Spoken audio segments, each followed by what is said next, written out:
ಆತ್ಮೇಯರೇ ನಮಸ್ಕಾರ. ಭಾರತ ದೇಶದ ಅಭಿವೃದ್ಧಿಯಲ್ಲಿ ಅನಿವಾಸಿ ಭಾರತೀಯರ ಪಾತ್ರ ತುಂಬ ಪ್ರಮುಖವಾಗಿದೆ. ದೇಶ ನೋಡು ಕೋಶ ಓದು ಎಂಬ ಪ್ರವಾಸಿಗರ ಅನುಭವ ಒಂದು ಕಡೆಯಾದರೆ, ನಮ್ಮ ದೇಶದಲ್ಲಿ ಶಿಕ್ಷಣವನ್ನು ಪೂರೈಸಿ ದುಡಿಯುವ ಕಾರಣಕ್ಕಾಗಿ ಜಗತ್ತಿನ ಬೇರೆ ಬೇರೆ ದೇಶಗಳಲ್ಲಿ ನೆಲೆಸಿರುವ ಅನಿವಾಸಿ ಭಾರತೀಯರು ಹಗಲಿರುಳು ಶ್ರಮಪಟ್ಟು ದುಡಿಯುತ್ತಾರೆ. ಆ ದೇಶದ ಭಾಷೆ, ನಿಯಮ, ಕಾನೂನು, ನೆಲದ ಸಂಸ್ಕೃತಿಯನ್ನು ಗೌರವಿಸಿ ತಮ್ಮ ವ್ಯಕ್ತಿತ್ವವನ್ನು ರೂಪಿಸಿಕೊಳ್ಳುತ್ತಾರೆ. ಭಾರತ ದೇಶವಾದರೆ ಮೈಗಳ್ಳರ, ಅಪ್ರಾಮಾಣಿಕರ, ಅಸೂಯೆ ಪಡುವವರ ದೇಶ ಎಂಬ ಕೆಟ್ಟ ಭಾವನೆ ಇದೆ. ಆದರೆ ಈ ಎಲ್ಲ ನಕಾರಾತ್ಮಕ ಭಾವನೆಗಳನ್ನು ದೂರಾಗಿಸಿಕೊಂಡು ಆಯಾ ದೇಶದ ಸಂಸ್ಕೃತಿಗೆ ಹೊಂದಿಕೊಂಡು ಅನಿವಾರ್ಯವಾಗಿ ಬದುಕನ್ನು ಕಟ್ಟಿಕೊಳ್ಳುವ ಅನಿವಾಸಿ ಭಾರತೀಯರ ಬಗ್ಗೆ ವೈಯಕ್ತಿಕವಾಗಿ ನನಗೆ ಅಪಾರವಾದ ಗೌರವ ಇದೆ. ಕೊರೋನಾ ಸಂದರ್ಭದಲ್ಲಿ ಅನಿವಾಸಿ ಭಾರತೀಯರು ಭಾರತ ದೇಶಕ್ಕೆ ಕೊರೋನಾ ಸೋಂಕನ್ನು ತಂದರು ಎಂದು ಟೀಕೆ ಮಾಡಿದಾಗ ನನ್ನ ಮನಸ್ಸಿಗೆ ತುಂಬ ನೋವಾಗಿತ್ತು. ಅದನ್ನು ನಾನು ಖಾರವಾಗಿ ಖಂಡಿಸಿದ್ದೆ ಕೂಡ. ಅನಿವಾಸಿ ಭಾರತೀಯರ ಹಣ ಬೇಕು, ಅವರ ಡಾಲರ್ಸ್ ಬೇಕು, ಪೌಂಡ್ಸ್ ಬೇಕು, ಮಕ್ಕಳು ವಿದೇಶಕ್ಕೆ ಹೋಗಬೇಕಂತ ಕನಸು ಕಾಣುವ ಭಾರತೀಯರು ಒಮ್ಮಿಂದೊಮ್ಮೆಲೆ ಕೊರೋನಾ ಸಂದರ್ಭದಲ್ಲಿ ಭಾವನಾತ್ಮಕವಾಗಿ ನಕಾರಾತ್ಮಕವಾಗಿ ಟೀಕಿಸಿದ್ದು ಖಂಡಿತ ಖಂಡನಾರ್ಹ. ಈ ಹಿನ್ನೆಲೆಯಲ್ಲಿ ಯಾವುದೇ ದೇಶ ಸುತ್ತುವಾಗ ಅನಿವಾಸಿ ಭಾರತೀಯರು, ಅದರಲ್ಲೂ ವಿಶೇಷವಾಗಿ ಕನ್ನಡಿಗರನ್ನು ಕಂಡರೆ ಮನಸ್ಸು ಅರಳುತ್ತದೆ. ಬೇರೆ ದೇಶದ ನೆಲದಲ್ಲಿ ಕನ್ನಡ ಮಾತನಾಡುವವರನ್ನು ಕಂಡಾಗ ಮನಸ್ಸು ಪ್ರಫುಲ್ಲವಾಗುತ್ತದೆ. ಈ ಹಿನ್ನೆಲೆಯಲ್ಲಿ ನಮ್ಮ ಜಪಾನ್ ಪ್ರವಾಸದಲ್ಲಿ ಅಲ್ಲಿಯ ಟೋಕಿಯೋ ಕನ್ನಡ ಬಳಗದ ಸಕ್ರಿಯ ಪಾತ್ರ ನಿರ್ವಹಿಸುತ್ತಿರುವ ಗಣೇಶ್ ಮೇಗೂರವರು ಅಪರೂಪದ ವ್ಯಕ್ತಿತ್ವ ಅಂತ ಅನಿಸಿದ್ದು ಸಹಜ ತಾನೇ. ಮೊದಲ ದಿನ ಟೋಕಿಯೋ ಸುತ್ತಾಡಿ ದಣಿದು ಸಂಜೆ ಅವರ ಮನೆಗೆ ಹೋಗಬೇಕು ಅಂದಾಗ ನಮಗೆ ತುಂಬ ನಿರಾಶೆಯಾಗಿತ್ತು, ಮನಸ್ಸು ದಣಿದು ಹೋಗಿತ್ತು. ಆದರೆ ಗಣೇಶ್ ಮೇಗೂರವರ ಪುಟ್ಟ ಸುಂದರ ಮನೆಯನ್ನು ಪ್ರವೇಶಿಸಿದ ಕೂಡಲೇ ನಮ್ಮ ದಣಿವೆಲ್ಲ ಮಾಯವಾಗಿ ಹೋಯಿತು. ನಸುನಗುತ್ತಾ ಅಚ್ಚ ಶಿವಮೊಗ್ಗ ಕನ್ನಡದಲ್ಲಿ ಪ್ರೀತಿಯಿಂದ ನಮ್ಮನ್ನು ಬರಮಾಡಿಕೊಂಡ ಗಣೇಶ್ ಮೇಗೂರ್ ತಮ್ಮ ಅದ್ಭುತವಾದ ಆತಿಥ್ಯವನ್ನು ನೀಡಿದರು. ಪೂರಿ, ಸಾಗು, ಪಲ್ಯ, ಮೊಸರನ್ನ, ಚಿತ್ರಾನ್ನ ಹೀಗೆ ಬಗೆ ಬಗೆಯ ಖಾದ್ಯಗಳನ್ನು ಜಪಾನಿನ ನೆಲದಲ್ಲಿ ಊಹಿಸಲು ಅಸಾಧ್ಯ. ಆದರೆ ಅವರು ತೋರಿದ ಪ್ರೀತಿ ಅನನ್ಯ ಮತ್ತು ಅನುಪಮ. ಅಷ್ಟೇ ಸಾಲದೆ ಜಪಾನ್ ದೇಶದ ಜನರ ಸೂಕ್ಷ್ಮತೆ, ಜಪಾನಿಗರ ಕೌಶಲ್ಯ, ಜಪಾನಿಗರು ಬದುಕು ಕಟ್ಟಿಕೊಂಡ ಬಗೆ, ಹೀಗೆ ಹತ್ತಾರು ಮಹತ್ವದ ವಿಷಯಗಳನ್ನು ಮೊದಲೇ ದಿನವೇ ನಮಗವರು ತಿಳಿಸಿ ಒಂದು ರೀತಿಯ ರೋಡ್ ಮ್ಯಾಪ್ ಹಾಕಿಕೊಟ್ರು.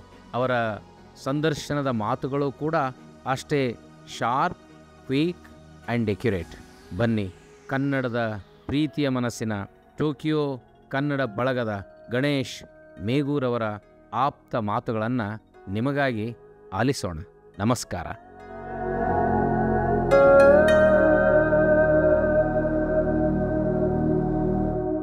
ಆತ್ಮೇಯರೇ ನಮಸ್ಕಾರ.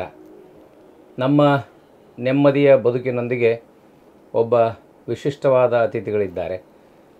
ನೀವೆಲ್ಲ ಇಲ್ಲಿವರೆಗೂ ಕನ್ನಡದ ಮನಸ್ಸುಗಳು, ನಮ್ಮ ಜೊತೆಗಿರುವ ಕನ್ನಡದ ಮನಸ್ಸುಗಳ ಬಗ್ಗೆ ಆಲೋಚನೆ ಮಾಡ್ತೀರಿ. ಆದರೆ ಬಹುದೂರದ ದ್ವೀಪ ಜಪಾನ್ನಲ್ಲಿ ನೆಲೆಗೊಂಡಿರುವ ಗಣೇಶ್ ಮೇಗೂರವರು ಇಂದಿನ ನಮ್ಮ ಅತಿಥಿ. ವೃತ್ತಿಯಿಂದ ಇಂಜಿನಿಯರ್ ಆಗಿರುವ ಮೇಗೂರವ್ರನ್ನ ನಾನು ಸ್ವಾಗತಿಸ್ತೇನೆ. ಇವ್ರ ಜೊತೆ ಅನೇಕ ಮಹತ್ವದ ವಿಷಯಗಳನ್ನು ಚರ್ಚೆ ಮಾಡೋ ಇರಾದೆ ನಂದಿದೆ. ಸರ್, NRIಗಳ ಬಗ್ಗೆ ಎಲ್ಲರೂ ಹೇಳ್ತಾರೆ, ಅವ್ರು ಬೇರೆ ದೇಶಕ್ಕೆ ದುಡಿಯೋಕೆ ಹೋಗಿರ್ತಾರೆ, ಹಣಕ್ಕಾಗಿ ಹೋಗಿರ್ತಾರೆ ಅಂತೆಲ್ಲ ಮಾತಾಡ್ತಾರೆ. ಆದರೆ ನನಗೆ ನಿಜಾರ್ಥದಲ್ಲಿ ಗೊತ್ತಿದೆ, ತಂದೆ ತಾಯಿ ಊರನ್ನು ಬಿಟ್ಟು ಗೊತ್ತಿರದ ದೇಶದಲ್ಲಿ ಬಂದು ಕೆಲಸ ಮಾಡೋದು ಎಷ್ಟು ಕಷ್ಟ ಅಂತ. ಸೊ ಭಾವನಾತ್ಮಕವಾಗಿ ಒಬ್ಬ NRI ಆಗಿ ನೀವೇನು ಹೇಳಲಿಕ್ಕೆ ಬಯಸ್ತಾರೆ? ನಮಸ್ಕಾರ. ನೀವು ಹೇಳಿದ ಹಾಗೆ ನಾವು ವಿದ್ಯಾಭ್ಯಾಸ ಎಲ್ಲ ಮುಗಿದ ತಕ್ಷಣ ಜಪಾನಿಗೆ ಬಂದ್ವಿ. ಅಪ್ಪ ಅಮ್ಮ ಸಂಬಂಧ, ಅಣ್ಣ ತಮ್ಮ ಎಲ್ಲರನ್ನು ಬಿಟ್ಟು ನಾವು ಇಲ್ಲಿ ಬಂದ್ವಿ.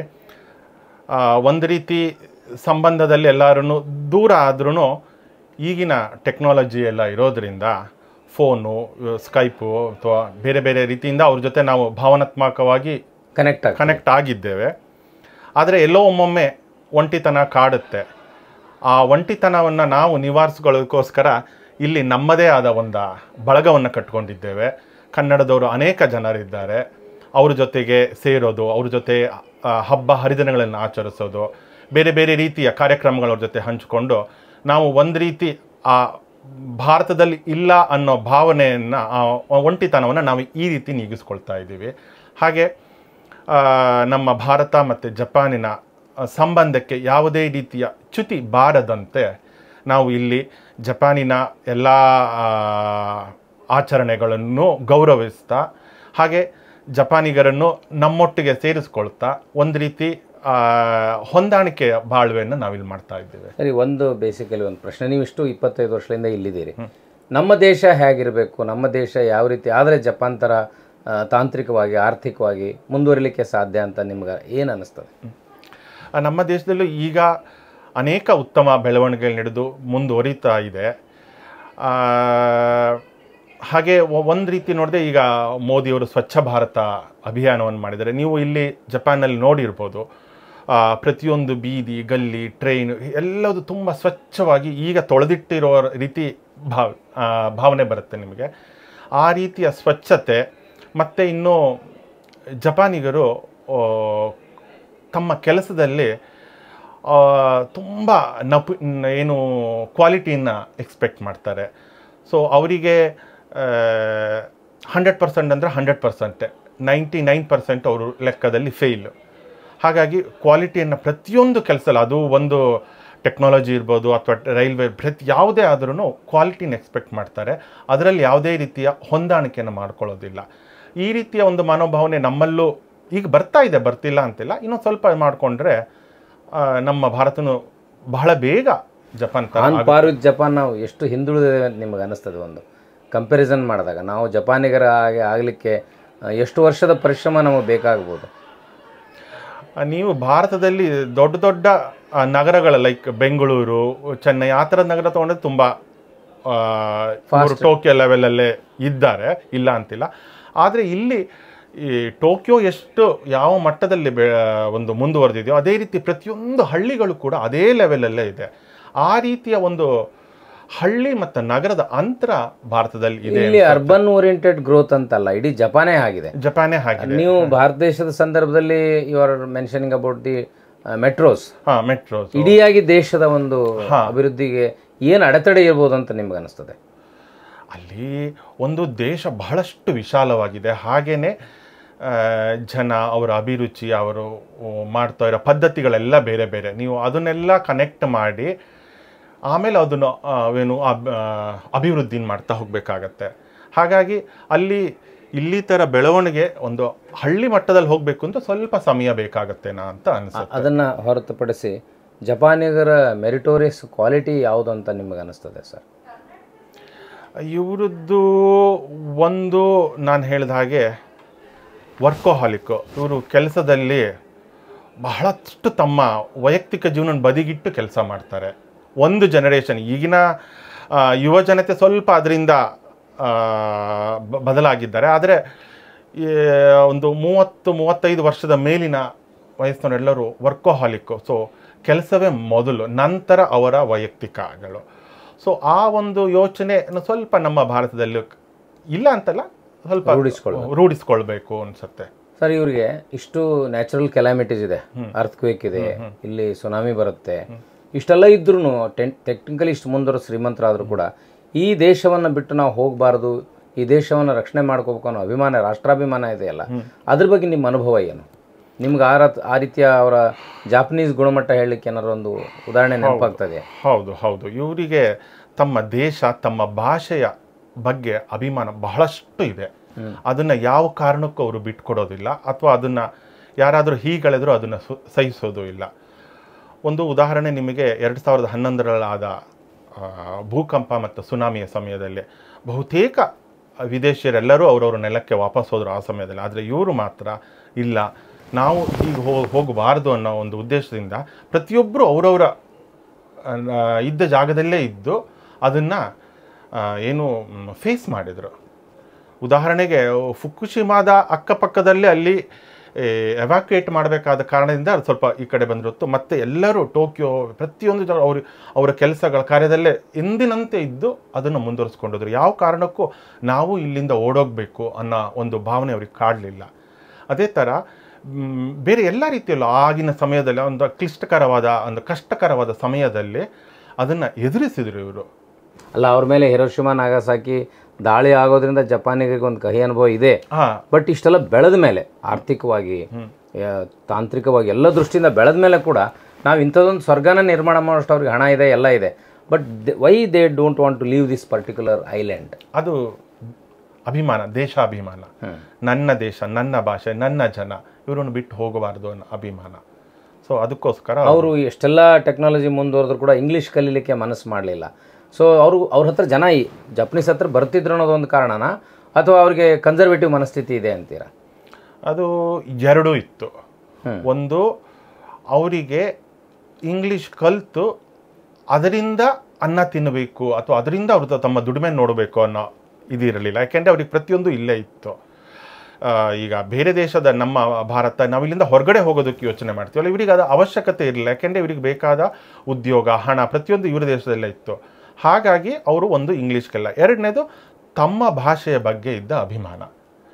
ಇವೆರಡೂ ಇದ್ರದಿಂದ ಅವರು ಇಂಗ್ಲೀಷ್ ಕಲಿತು ನಾವು ಹೊರಗಡೆ ಹೋಗೋಣ ಅನ್ನೋ ಒಂದು ಯೋಚನೆ ಅವ್ರ ತಲೆನಲ್ಲಿ ಅಷ್ಟು ಬರಲಿಲ್ಲ. ಇವ್ರು ಹೊರಗೆ ಹೋಗಲ್ಲ, ಎಲ್ಲರೂ ಜಪಾನನ್ನು ಹುಡುಕೊಂಡು ಬರ್ತಾರೆ. ಹೌದು ಹೌದು ಹೌದು. ಎಸ್ಪೆಷಲಿ ಎಲೆಕ್ಟ್ರಾನಿಕ್ ಸಾಧನೆ ಇದೆಯಲ್ಲ. ಹೌದು ಹೌದು ಹೌದು. ಎಲೆಕ್ಟ್ರಾನಿಕ್ಸು ಮತ್ತು ಈ ಆಟೋಮೊಬೈಲು ಇದರಲ್ಲೆಲ್ಲ ಇವರು ನಂಬರ್ 1 ಸ್ಥಾನದಲ್ಲಿದ್ದರಿಂದ ಬೇರೆಯವರು ಇವ್ರನ್ನ ಹುಡ್ಕೊಂಡು ಬರ್ತಾ ಇದ್ರು. ಸೊ ಇವರು ಉದ್ಯೋಗ ದಾತರಾಗಿದ್ದೀವಿ ಅನ್ನೋ ಒಂದು ಅಹಂಕಾರ ಅಲ್ಲದಿದ್ರು ಆ ಒಂದು ಭಾವನೆ ಇತ್ತು ಇವರಲ್ಲಿ. ಹಾಗಾಗಿ ಅದನ್ನ ಇಂಗ್ಲಿಷ್ ವಾತಾವರಣ ಸ್ವಲ್ಪ ಬರ್ತಾ ಇದೆಯಾ ಈಗ? ಶಾಲೆಗಳಲ್ಲಿ ಸ್ವಲ್ಪ ಸ್ವಲ್ಪ ಶುರು ಮಾಡಿದ್ದಾರೆ, ಆದರೂ ಅದಕ್ಕೆ ಆದ ಸಮಯ ಬೇಕಾಗತ್ತೆ. ಅಂದರೆ ನಮ್ಮ ಭಾರತ ಅಥವಾ ಬೇರೆ ದೇಶದ ಥರ ಆಗೋದಕ್ಕೆ ಇನ್ನು ತುಂಬ ಸಮಯ ಬೇಕಾಗುತ್ತೆ. ಸರ್, ಲ್ಯಾಂಗ್ವೇಜ್ ನಮ್ಮಲ್ಲೊಂದು ಭ್ರಮೆ ಇದೆ, ಇಂಗ್ಲೀಷ್ ಮೀಡಿಯಂ ಅನ್ನೋದು. ಇಂಗ್ಲೀಷ್ ಮೀಡಿಯಂ ಮುಖ್ಯ ಅಲ್ಲ ಜಾಣತನಕ್ಕೆ ಅನ್ನೋದನ್ನು ಜಪಾನಿಗರ ಉದಾಹರಣೆ ನಾವು ನೋಡ್ತೀವಿ. ಸೊ ಹಾಗಾದರೆ ಮಾಧ್ಯಮ ಇಂಪಾರ್ಟೆಂಟ್ ಅಂತಿರೋ, ಮನುಷ್ಯನಿಗೆ ಬುದ್ಧಿಮತ್ತೆ ಇಂಪಾರ್ಟೆಂಟ್ ಅಂತಿರೋ? ಅದು ಕಾಲ ತಕ್ಕಂಗೆ ಬದಲಾಗ್ತಾ ಹೋಗುತ್ತೆ. ಆಗಿನ ಕಾಲಕ್ಕೆ ಬರೀ ಬುದ್ಧಿಮತ್ತೆ ಸಾಕಿತ್ತು, ಆದರೆ ಇವತ್ತು ಟೆಕ್ನಾಲಜಿ ಬಹಳ ಮುಂದುವರಿತು ಮತ್ತು ಇಡೀ ವಿಶ್ವವೇ ತುಂಬ ಸಣ್ಣದಾಗ್ತಾ ಇದೆ ಇವಾಗ. ಹಾಗಾಗಿ ಅದ್ರ ಜೊತೆಗೆ ಭಾಷೆನೂ ಬೇಕು ಅಂತ ಅನಿಸುತ್ತೆ. ಮತ್ತು ಈಗೆಲ್ಲ ನಿಮಗೆ AI ಟ್ರಾನ್ಸ್ಲೇಷನ್ನು ಆ ಥರದ್ದೆಲ್ಲ ಬರ್ತಾ ಇರೋದ್ರಿಂದ ಬರೀ ಈ ಜಾಪನೀಸ್ ಭಾಷೆನಲ್ಲೂ ಇವರು ಮ್ಯಾನೇಜ್ ಮಾಡಬಹುದು. ಆದರೆ ನನ್ನ ಪ್ರಕಾರ ಆದರೆ ಭಾಷೆ ಬೇಕಾಗತ್ತೆ ಅನಿಸುತ್ತೆ. ನೀವು 25 ವರ್ಷದಿಂದ ಜಪಾನಿಗರು ಏನು ಬದಲಾವಣೆ ಮಾಡ್ಕೋಬೇಕು ಅಂತ ನಿಮಗನ್ನಿಸ್ತದೆ?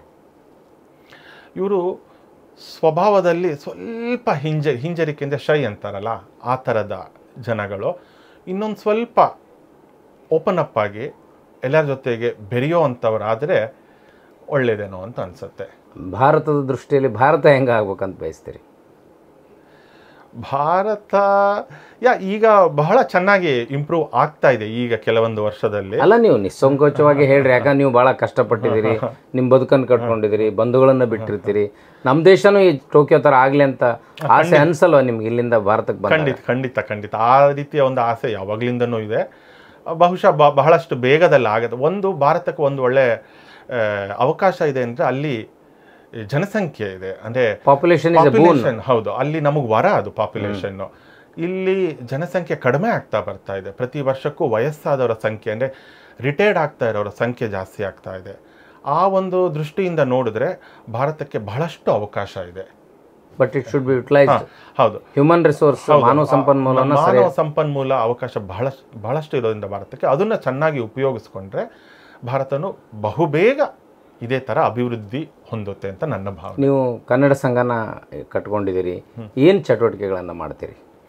ಇಲ್ಲಿ ಸುಮಾರು 3,000-4,000 ಸಾವಿರ ಕನ್ನಡ ಜನರು ಇದ್ದಾರೆ.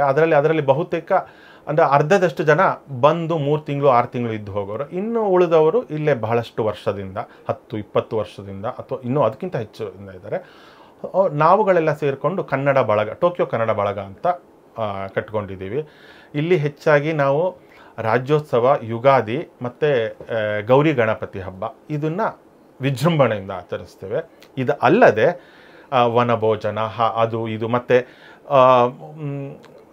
ಒಂಥರ ಸೋಷಿಯಲ್ ಇದರಲ್ಲಿ ನಮ್ಮ ಇದರಲ್ಲೇ ಒಂದು ಸಣ್ಣ ಕಮ್ಯುನಿಟಿನಲ್ಲಿ ಅನೇಕ ಕಾರ್ಯಕ್ರಮಗಳನ್ನ ಮಾಡ್ಕೊಳ್ತೇವೆ.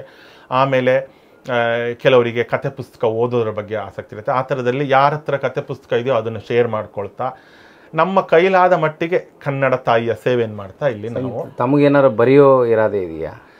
ನಾನು ನಿಮ್ಮ ಥರ ಎಲ್ಲ ಬರವಣಿಗೆ ಇಲ್ಲ. ಆಗೊಮ್ಮೆ ಈಗೊಮ್ಮೆ ವಿಜಯವಾಣಿ ಪತ್ರಿಕೆಗೆ ಹವ್ಯಾಸಿ ಲೇಖನ ಥರ ಬರಿತಾ ಇರ್ತೇನೆ. ಮತ್ತು ಉದಯವಾಣಿಗೂ ಒಂದೆರಡು ಬಾರಿ ಬರೆದಿದ್ದೇನೆ. ಸರ್, ನಾವು ಒಂದು ಖಾಸಗಿ ಉದ್ದೇಶಕ್ಕಾಗಿ ಬೇರೆ ಬೇರೆ ಇಲ್ಲಿ ಶಾಲೆ ಕಾಲೇಜು ಶಿಕ್ಷಣ ಸಂಸ್ಥೆಗಳ ಬಗ್ಗೆ ಭೇಟಿಗೆ ಬಂದಾಗ ನೀವು ನಿಮ್ಮ ಮನೆಗೆ ಆಹ್ವಾನಿಸಿ ತೋರಿಸಿದ ಆತಿಥ್ಯ ಇದೆಯಲ್ಲ, ಇದು ರಿಯಲಿ ವಂಡರ್ಫುಲ್. ನಮಗೆ ಇವತ್ತು ನಿಮ್ಮ ಮನೆಗೆ ಬಂದದ್ದು, ನಿಮ್ಮ ಮನೇಲಿ ಊಟ ಮಾಡಿದ್ದೆಲ್ಲ ನೋಡಿದರೆ ನಾವು ಟೋಕಿಯೋದಲ್ಲಿ ಇದ್ದೇವೆ ಅನ್ನೋ ಭಾವನೆ ಬರಲಿಲ್ಲ. ಈ ಔದಾರ್ಯ ಗುಣಕ್ಕೆ ಕಾರಣ ಏನು ಸರ್? ಇದು ಇಲ್ಲ, ನಮಗೂ ಕನ್ನಡದವ್ರನ್ನ ಕಂಡ್ರೆ ಬಹಳ ಪ್ರೀತಿ. ಅದು ಯಾರೇ ಆಗಿದ್ರು, ಅದು ಜಪಾನಿಗೆ ಬಂದಿದ್ದಾರೆ ಅಂದರೆ ನಾನೇ ಹೋಗಿ ಮಾತಾಡಿಸ್ತೀನಿ. ಅವ್ರು ಕನ್ನಡದವರು ಅಂದರೆ ಬನ್ನಿ, ಸಿಗೋಣ, ಮನೆಗೆ ಬನ್ನಿ ಅಂತ ಕರೆಯೋದು ಅದೊಂದು ನಮ್ಮ ಏನು ಹುಟ್ಟು ಗುಣ ಅದು ಮೊದಲಿಂದ. ಹಾಂ, ಸೊ ಅತಿಥಿ ದೇವೋಭವ ಅನ್ನೋ ಒಂದು ಇದು. ಮತ್ತು ಕನ್ನಡದವ್ರ ಜೊತೆ ಸೇರಿ ಮಾತಾಡಿದಾಗ ನಮಗೆ ಒಮ್ಮೆ ಎಲ್ಲೋ ನಮ್ಮ ಸಂಬಂಧಿಕರು, ನಮ್ಮ ಅಣ್ಣ ತಮ್ಮನ ಜೊತೆ ಮಾತಾಡಿದ ಅನುಭವ ಅಥವಾ ಆ ಭಾವನೆ ಬರುತ್ತೆ. ಅದಕ್ಕೋಸ್ಕರ ಆದಷ್ಟು ಯಾರೇ ನಮ್ಮ ಪರಿಚಯದವರು ಬಂದ್ರೂ ನಾನು ಮನೆಗೆ ಕರೆಯೋದು ಅಥವಾ ಸಿಗೋದು, ಭೇಟಿಯಾಗೋದು ಮಾಡ್ತೇನೆ. ಅದು ಏನು, ಅದು ನಮ್ಮ ಬನ್ನಿ ಅಂತ ಕರೆದಾಗ ನೀವು ಖುಷಿಯಿಂದ ಬಂದಲ್ಲ, ಅದೇ ನಮಗೆ ಸಂತೋಷ. ನಾವು ಅಷ್ಟು ದೂರದಿಂದ ಮನೆಗೆ ಬಂದರೆ ನಿಮ್ಮ ಪ್ರೋಗ್ರಾಮ್ಗಳನ್ನೆಲ್ಲ ಬದಿಗಿಟ್ಟು ಬಂದ್ರಲ್ಲ, ಅದಕ್ಕಿಂತ ಬೇರೆ ಇನ್ನೇನು ಬೇಕು ಹೇಳಿ. ನಿಮ್ಮ ಪ್ರೀತಿ, ತಾವು ತೋರಿಸಿದ ಪ್ರೀತಿ ವಿಶ್ವಾಸಕ್ಕೆ ಧನ್ಯವಾದಗಳು. ಹೀಗೆ ನಾವು ಈಗ ಸೋಷಿಯಲ್ ಮೀಡಿಯಾ ತುಂಬ ಸ್ಟ್ರಾಂಗ್ ಆಗಿರೋದ್ರಿಂದ it is very easy to connect each other. ಆ ರೀತಿ ಭಾಷೆ ಸಂಸ್ಕೃತಿಗೆ ಸಂಬಂಧಿಸಿದ ಹಾಗೆ ನಿಮ್ಮ ಭಾವನೆಗಳನ್ನು ಆಗಾಗ ನಮ್ಮ ಜೊತೆಗೆ ಹಂಚ್ಕೊಳ್ತಾರೆ ಅಂತ ಆಶಿಸಿ ನಿಮಗೆ ಕೃತಜ್ಞತೆಗಳನ್ನು ಸಲ್ಲಿಸ್ತೇನೆ. ನಮಸ್ಕಾರ. ನಮಸ್ಕಾರ. ನಮಸ್ಕಾರ. Thank you.